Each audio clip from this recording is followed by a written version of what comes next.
Today we're going to be reacting to America stole a German submarine and stuck it in Chicago. Let's get into it. Oh, by the fat electrician. Type 9C German U-boat left in existence? America. Let me turn it up a little. Okay, there we go. You know what you call the only Type 9C German U-boat left in existence? I did not. America's. I like this guy. The time that America stole an entire German submarine and then stuck it in the middle of Chicago. I mean, when America strategically transferred a piece of equipment to an alternate location. But first, a word from our sponsor. This video is brought to you by Warwood Tools. That's actually a really good acronym. I like that. Strategically transferred. What did he say? Strategically transferred something to an alternate location. Fucking incredible. Base, the fat electrician. I like him a lot.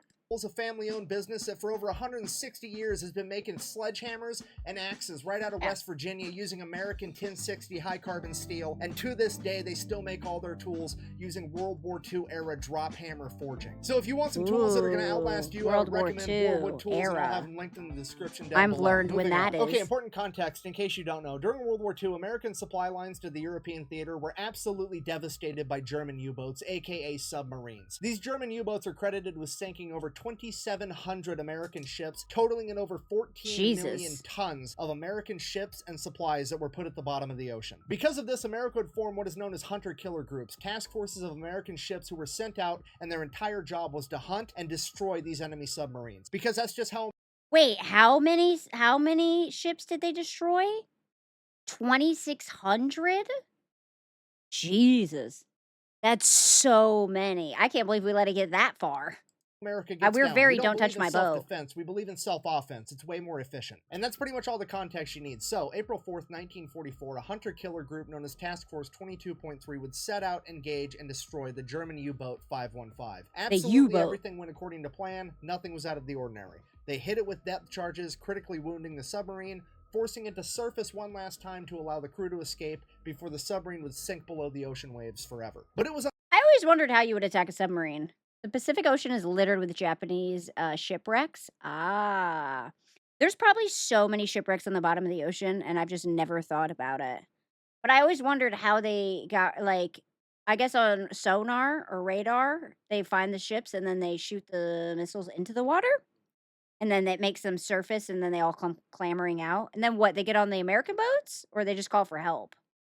On this particular day that the American commander Daniel Gallery would take unique notice of the fact that the German submarines always surfaced to allow their crew to escape, and he decided that he was going to do something unprecedented, something that no American sailor had done since 1815. He was going to send out a boarding party and steal that enemy submarine. He immediately puts a plan into action.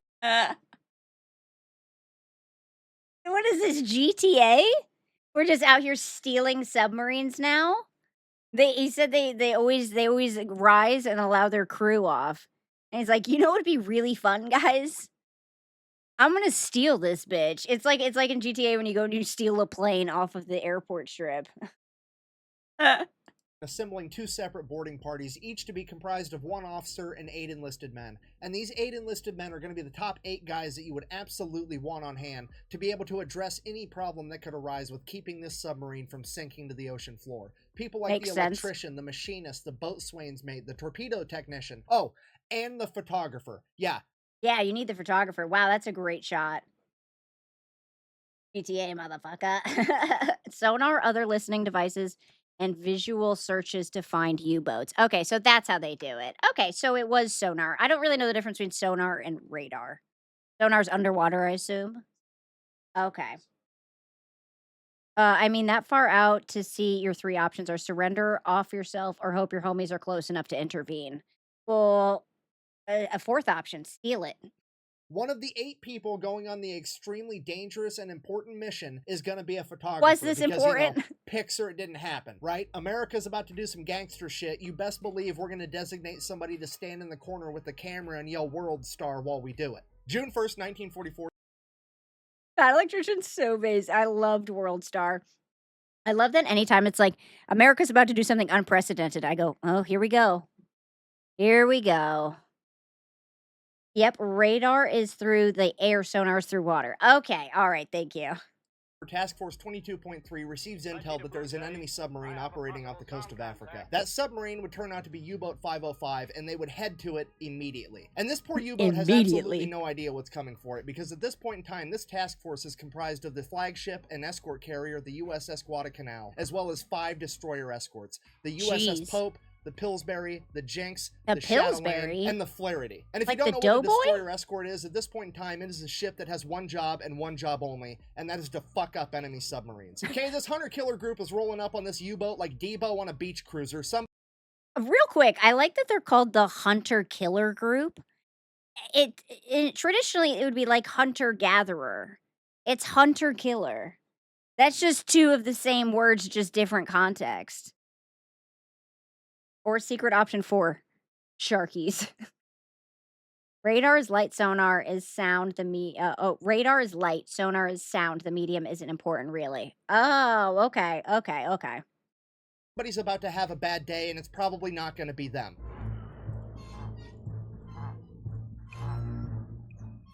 Oh, shit.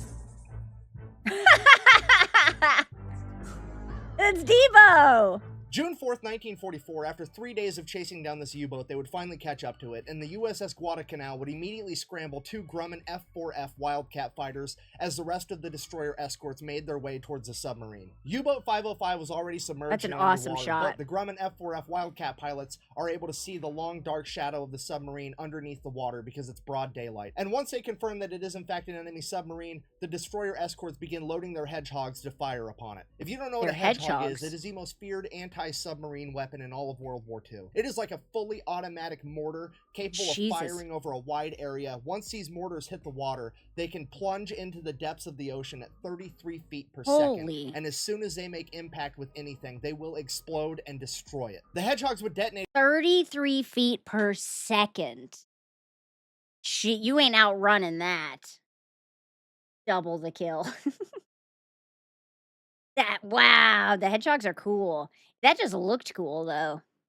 Early, not scoring a direct hit, but still rocking and damaging the submarine, jamming its propeller, and putting out its lights. Quickly realizing they hadn't really done good enough they didn't damage, actually destroy it. The destroyer escorts above would begin launching depth charges. The depth charges would rupture the hull of U-Boat 505, and the entire submarine would be forced to surface one last time as a hatch would open, and all the German sailors would begin flooding out onto its deck and into life rafts. That's what they're doing. At this point, the American boarding party grabbed their Tommy guns, hopped in their whaling boat, and made their way over to the submarine. They received no resistance from the Germans as they made their way down the hatch into the sub and began working on it to try to save it. Okay, time out. I need to make sure that you fully grasp how ridiculous what these 9 Americans are about to do actually is. Okay, you have a German U-boat that is so critically damaged that the 50 men that have been living on this U-boat, that have been trained on this U-boat has controls in their language and in their units of measurement. I didn't think about that. Everything would be in German. Huh? What's a U-boat? Is it just a type of submarine? I'm simply built different. I'd win. That's the way they're acting. They're like, look, we critically destroyed this. It's in a different language. Everyone who loves it is fleeing it. Yeah, they must not know we're America. They're like, we'll just send in 9 guys. This ship took 50 to operate. Let's send in 9.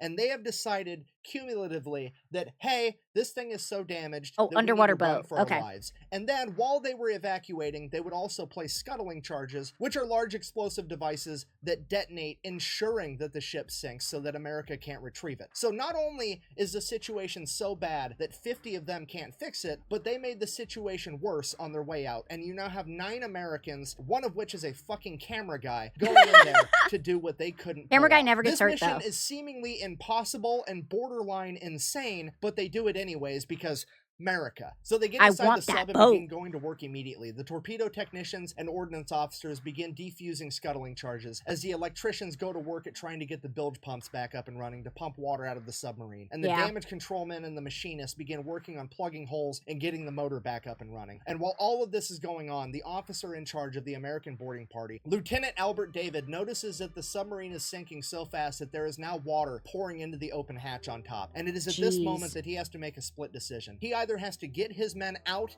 and save their lives, or he has to shut the hatch and give them more time to work. But if they can't pull it off, they are all going to die in that submarine. And without thinking twice, let me guess. He shut the hatch. Let me take a wild guess here. He was like, "You know what? I'm built different."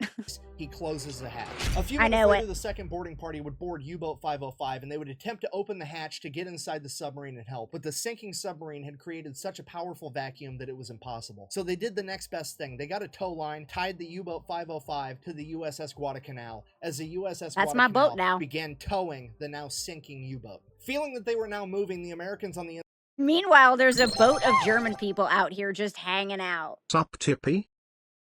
Oh, Scotta, thank you for the 30, 40, 50 biddies. Thank you, thank you. Welcome in. We're watching The Fat Electrician. How are you tonight? Hi, Museum. That time the U.S. Navy strategically acquired a German Type 9C U-boat. It's very strategic, all right?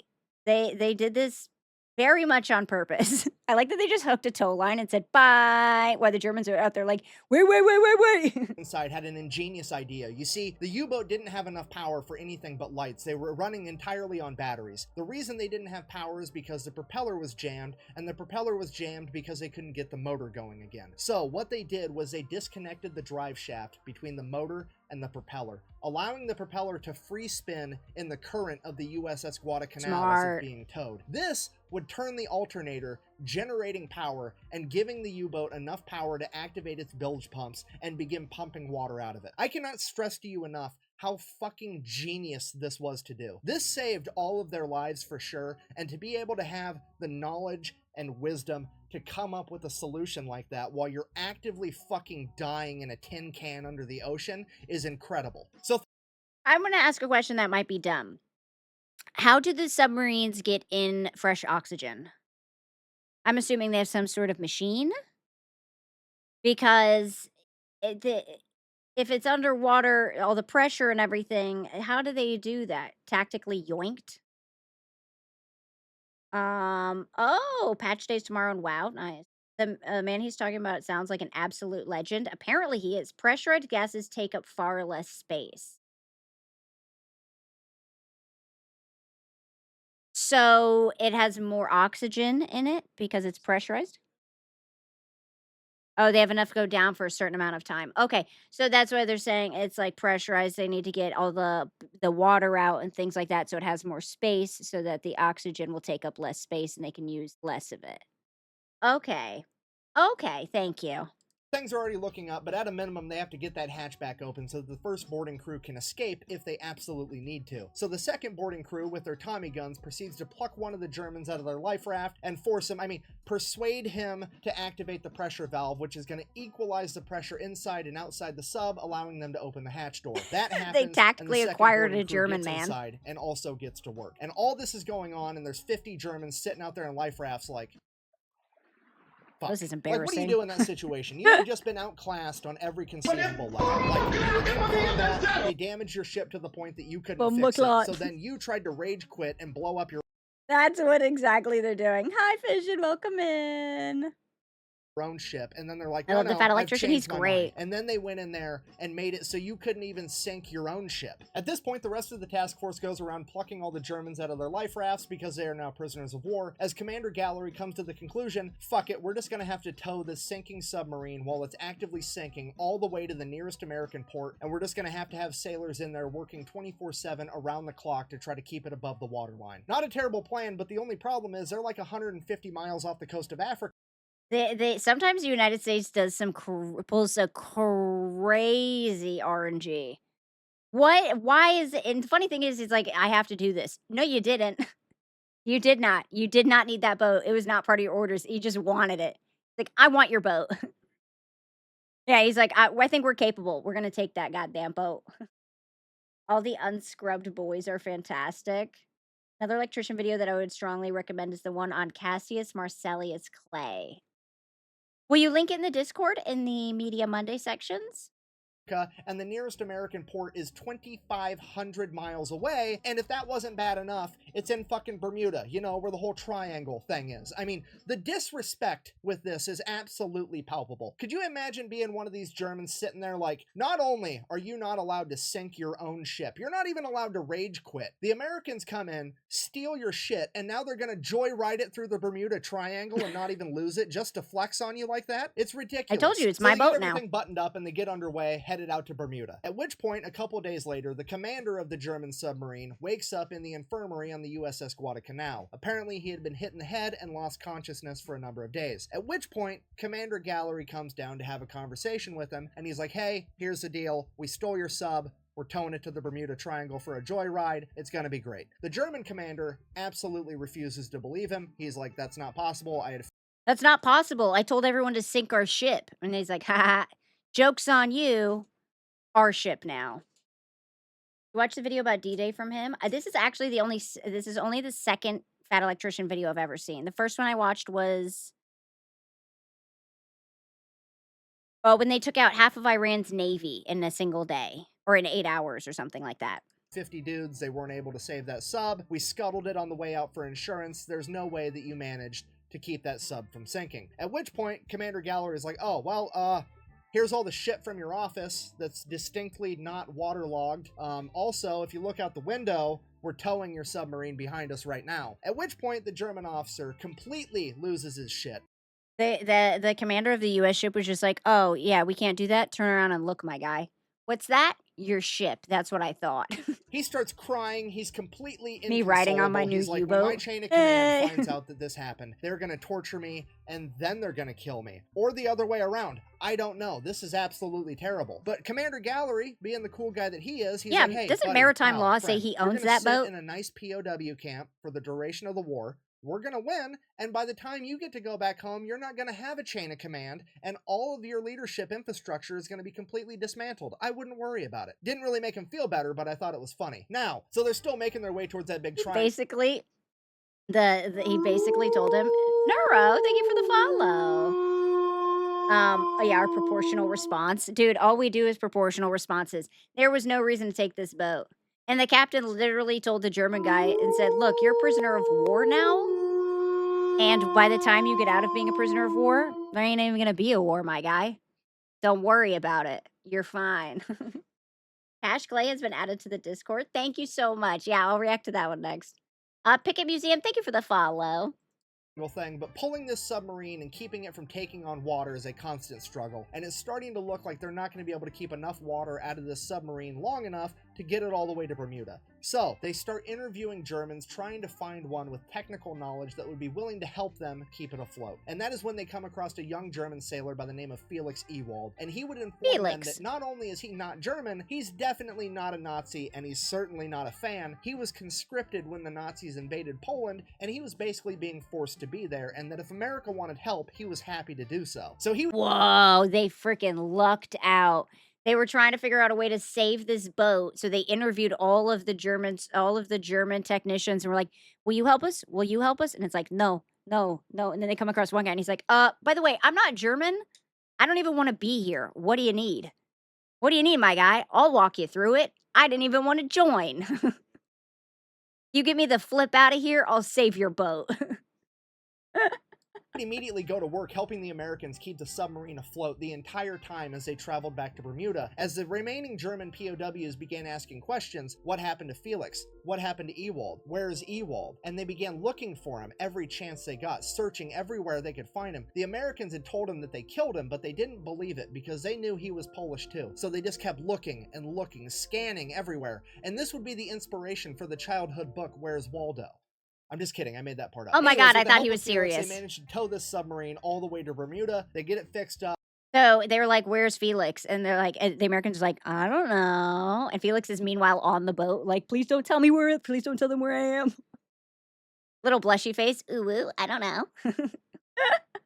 It's definitely not going to sink, at which point they get to go in and really start looking at what intel they had managed to gather. And holy shit, there is an up-to-date active Enigma cipher machine on board. This is what the Germans were using to send all their secret military communications, and it could prove absolutely invaluable. They also had a bunch of up-to-date ciphers and a bunch of other documents that were deemed so important that they were printed on water-soluble paper so that if the boat did sink and these documents got wet, they would completely disintegrate and be unrecoverable. It is at this point that the American leadership decides the Germans have to think that this boat went down and everyone died. We cannot let them know that we have this information because now we're going to be able to decode all of their secret transmissions.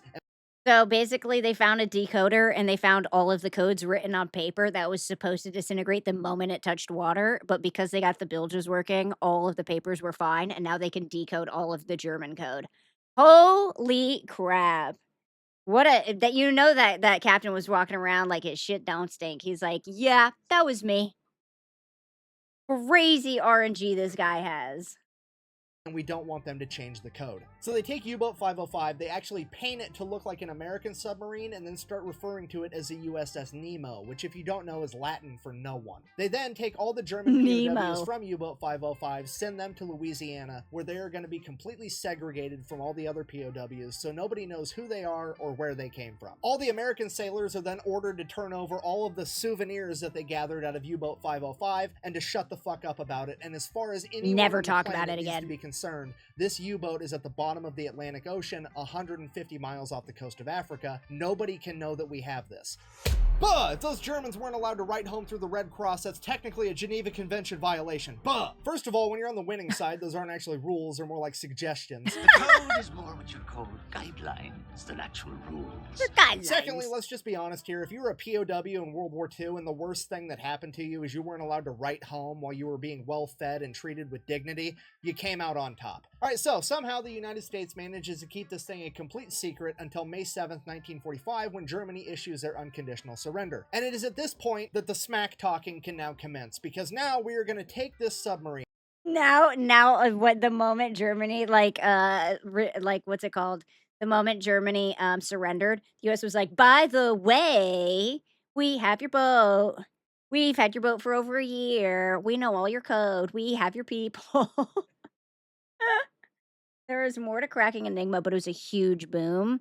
It was probably just, like, a really big, like, turn in what they could and could not decode, I imagine. Like, it probably wasn't the full piece to the puzzle, but it was definitely a bonus. Up late Hendrixing my Tippy. "Hey, conductor, welcome in." Yeah, we're just watching some Fat Electrician. You know, the only remaining Type 9C German sub left on the planet. Even though they manufactured hundreds, we sunk all of them, except for this one. Now, we're going to drive that bitch to Philadelphia and use it to raise funds, and anybody that buys a bunch of war bonds can get a guided tour of this German sub, because a lot of people quit buying war bonds after Germany surrendered because they thought the war was coming to an end, and we were still fighting the war in the Pacific against the Japanese, so this was like a huge fundraising opportunity, and that's exactly what they did. They sold a ton of war bonds. As soon as that started slowing down, hey, we'll tow it to another major US city. They towed it up to New York. Then New York bought a bunch of war bonds. And then World War II would finally come to an end when Japan issued their unconditional surrender, and now we've got this German submarine, and we don't know what to do with it. So the US government does what the US government do, and they're like, hear me out, what if we shot nuclear bombs at it for science? What? Proportional. At which point, Commander Gallery, Everything's who's proportional, now we an do. admiral, chimes in and is like, no, I stole that thing fair and square. We're keeping it. So he ends up orchestrating a deal with the city of Chicago. Don't touch where my the US boat! government will donate the submarine to the city of Chicago as long as the city pays to have it shipped all the way there. And that's exactly The landlocked city wants the submarine. The landlocked city of Chicago wants the submarine. Of course Chicago has a nuclear submarine. What the heck? I see you're watching the U-Boat 505 video. Yes, this is only my second Fat Electrician video. I really like him. what happens. They took a Type 9C German submarine, the whole thing, in one piece, and put it in Chicago. You know, like the major city that's the most inland of any other city in America. It's literally fucking 2 Germanys into America. Yes, that is to scale. An incredible logistical feat is the icing on the cake for one of the most amazing and utterly disrespectful stories to ever come out of World War II. Everything And I'm we happy do to is say that if you would disrespectful. ever That's like what to I'm go see learning. U-Boat 505, you still can, because it is still in Chicago today. Wow, at the it's Museum of Science and massive. Industry, where it currently sits as I a wanna proud see it. member of the second largest navy on the planet, America's fleet of museum ships. Thank you for watching. Best way to support the channel is go buy some merch at the Thank you, Fat Electrician. Quack bang out. On June 19th, That was awesome. Thank you for recommending that. If you have any other videos you want me to react to, please let me know. I love reacting to new stuff. Should we do another one? Ooh. We could do a JonTron. Fun fact, I've actually been on the boat. Is it nice? It was way bigger than I thought it was gonna be. Hi, Angry Wayne. Welcome in, by the way. You can access it through the Hudson Bay. That doesn't count. It's landlocked. Hmm? Is a new video out, The Fat Electrician. Well, someone just gave